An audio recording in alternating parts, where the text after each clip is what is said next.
Ma place dans le bus, de Muriel Roland d'Harcourt. D'abord, j'ai 89 ans. Ça, c'est un fait.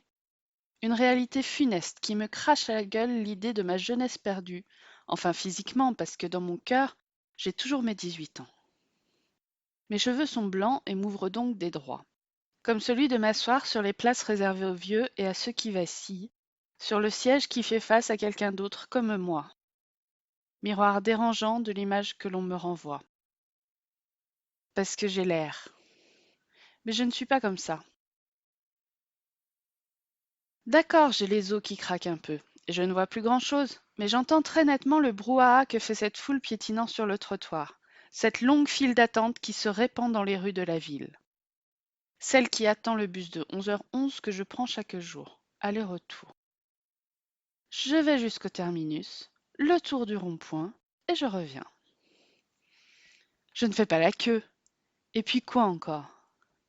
Ma vie durant, j'ai attendu, là je n'ai plus le temps. Je n'ai pas que ça à faire. Alors, je joue des coudes avec une belle ardeur, remontant l'alignement qui trépigne. Regrettant ma canne oubliée pour pouvoir leur ficher un coup sur les mollets quand ils font semblant de ne pas savoir que je suis un être faible protégé par la respectabilité. C'est pour ça les places réservées. Un passe-droit que m'offre la société. C'est surtout parce que si je pose mon cul ailleurs, ils ont peur que je tombe.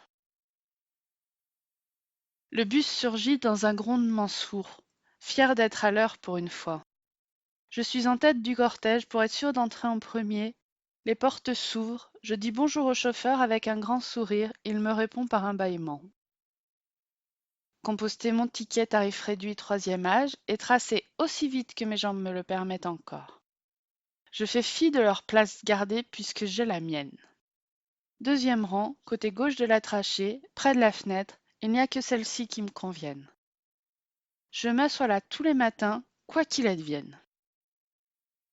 La grosse rousse me bouscule un peu, mais elle ne va pas au même endroit, ça va. Elle part à droite, quatrième rang. Elle dépose son sac près de la fenêtre et ses énormes fesses côté couloir pour ne pas que quiconque s'assoie à côté d'elle. Qui voudrait de toute façon? Elle déborde allègrement de son siège et les bubons qui recouvrent son visage sont sûrement contagieux. Ses petits yeux gris se croisent lorsqu'elle tente un regard vers qui oserait l'approcher un peu. L'autre demi-folle me dépasse en dansant, sa musique sur les oreilles. Ça fait bien 15 jours qu'elle m'évite. Depuis que je lui ai arraché ses écouteurs pour savoir qui beuglait à l'intérieur et comprendre pourquoi elle se trémousse comme ça. Une cacophonie sans nom qui hurlait dans mes tympans et qui m'a fortement déplu, comme elle. Quoique si je pouvais encore, je l'aurais bien baisé, au rythme de sa chanson. Une tendre parenthèse dont la pensée a égayé ma journée de souvenirs surgit à l'unisson, et qui a fait naître en moi, l'espace d'un instant, un tumulte. La mélodie mélangée à ses cris de plaisir, voire ses insultes. Le bel homme est déjà là. Un livre dans les mains, comme toujours, un piège à filles érudites, aux connes instruites et à celles qui ne le sont pas. Il fait semblant de lire, je le sais.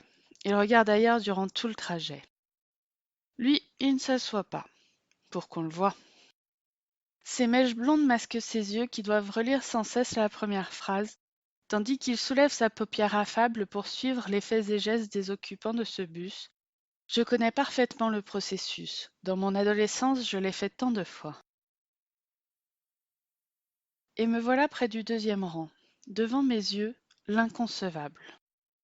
Quelqu'un est assis à ma place, quelqu'un que je ne connais pas. J'en reste pantois devant le terrifiant spectacle. Il a l'air d'être là depuis un bon moment. La grosse rousse pousse un soupir, la blonde cesse de danser, le bel homme lève la tête, et tous ceux qui sont encore derrière moi s'arrêtent dans un souffle regardant la victime. Chacun son camp. Ceux que je n'aime pas prient pour lui, tandis que ceux qui me soutiennent me lancent un regard entendu.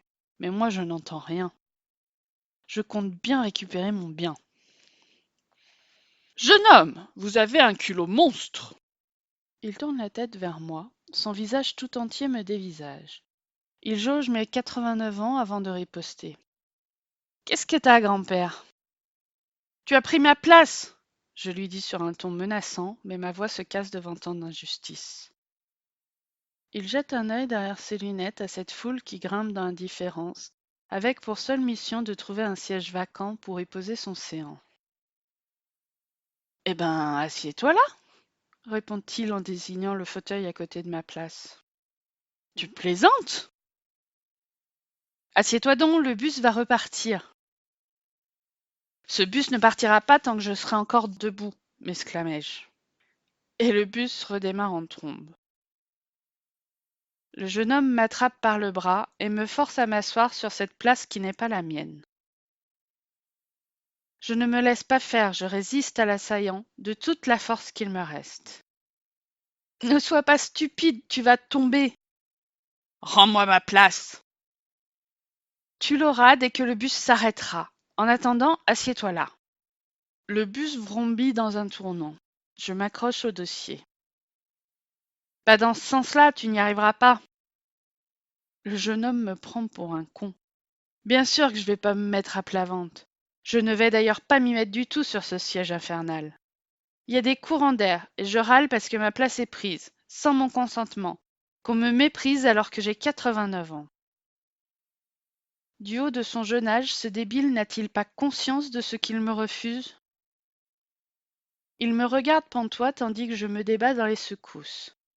Je tends un bras vengeur en direction du chauffeur pour qu'il cesse de conduire comme ça, et mon corps se balance dans les virages. Il vient à ma rescousse. Allez, sois un peu adulte, grand-père. Des enfants te regardent tanguer dangereusement. Ils te regardent et ils ont peur pour toi. Je relève la tête vers les deux mioches qui me fixent. L'un d'eux m'apostrophe d'un Pourquoi vous voulez pas vous asseoir, monsieur? Vous voulez ma place? Demande l'autre. Ah, bah voilà les enfants bien éduqués. Je crie en direction du jeune trentenaire inconscient. Oh, je vais te la rendre ta place, t'es buté, toi alors. Tu peux pas refuser mes dernières volontés, même si je suis pas encore mort. Oh là, du chantage affectif pour une place de bus. Qu'est-ce qu'elle a donc cette place de si particulier? Il y a une fenêtre. À la bonne heure, il y en a plein des fenêtres dans ce bus. Tu peux prendre n'importe laquelle. Il désigne du doigt les places réservées dont l'une est vacante. Je veux être dans le sens de la marche. Le jeune homme compte. Il t'en reste 3. Je veux celle-là. Elle n'est pas libre. Il y a le chauffage au-dessous. J'ai toujours un peu froid. On est au mois de juin. Et si tu me disais plutôt la vérité, grand-père? La vérité? Celle qui te pousse à vouloir cette place-là plutôt qu'une autre. J'ai l'habitude. Depuis combien de temps tu viens là? Depuis plus d'un demi-siècle, jeune homme. Tous les matins? Tous les matins. Je suis prête à tout, même à mentir. Il siffle entre ses dents. Il serait peut-être temps de changer de rituel. Parce que tu crois peut-être que tu es le premier à avoir pris ma place? Tous ici ont essayé, mais je ne me suis pas laissé faire. Le jeune homme regarde à la ronde, les yeux rivés sur moi, sur lui, sur la situation grotesque dans laquelle je me mets, mais je ne céderai pas. Cette place est la mienne si tu n'as pas compris, et je vais te dézinguer si tu restes. Tu vas sortir ton colt pour un caprice? Tu te crois dans un saloon? C'est quoi un saloon, monsieur? Fait l'un des gosses derrière mon dos. T'as déjà entendu parler du Far West? Des cow-boys quand ils veulent obtenir quelque chose par la force? Que tu n'as plus, grand-père, se croit-il bon de rajouter. Ce jeune présomptueux m'énerve. Je ne sais pas trop comment le faire plier, mais plus le temps passe et plus je tiens à cette place, et j'ai peur de faire mon dernier trajet, et de n'avoir pas eu le temps de remonter jusqu'à mes 18 ans pour me plonger dans les souvenirs d'antan, quand elle venait là, près de moi, et que j'étais à cette place. Le bus s'arrête pour se vider des gens, d'autres montent. Le jeune homme se lève, je m'efface pour le laisser passer. Puis, je me glisse vers la fenêtre et je m'assois sur cette place tant convoitée, avec un peu de honte que ces gamins me voient faire preuve d'une totale immaturité.